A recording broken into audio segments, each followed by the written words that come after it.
একটা নতুন মডেল যেটা হচ্ছে এইচপি লিটবুকের X360 830Z8 830Z8 এটা হচ্ছে মানে কনফিগারেশন শুনে অনেকের মনে হবে ভাই এটা তো 11 জেন, এটা তো 360 ল্যাপটপ, কিন্তু দাম এত বেশি।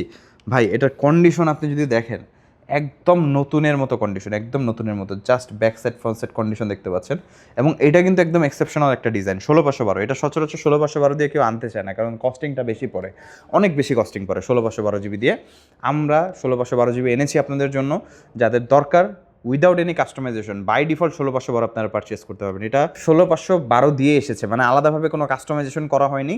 16/512 দিয়ে এই প্রোডাক্টটা আমাদের কাছ থেকে আপনি পারচেস করতে পারবেন। টাচ স্ক্রিন 13.5 ইঞ্চ ডিসপ্লে এবং এটা গ্লসি ডিসপ্লে হওয়ার কারণে ডিসপ্লে কালার অ্যাকুরেসি যথেষ্ট ভালো থাকবে। 360 কনভার্টেবল, ল্যাপটপটা যথেষ্ট স্লিম। আর সত্যি কথা বলতে হাতে না নিলে আপনি এটা প্রিমিয়াম ফিল কোনোভাবে বুঝবেন না, মানে জিনিস একটা এই ল্যাপটপটা। আর এটা হচ্ছে 830Z8 X360 i5-11 16/512। প্রাইসটা হচ্ছে 58,900 টাকা আস্কিং প্রাইস। আসলে সামান্য কিছু অনার থাকবে, বাট খুবই সামান্য। আর প্রোডাক্টের কন্ডিশন আপনারা দেখলে এক দেখায় পছন্দ হবে, আমি এতটুকু ইনশিওর হয়ে বলতে পারি। 5 পিসের উপর প্রোডাক্ট আছে, আপনারা দেখে নিতে পারবেন।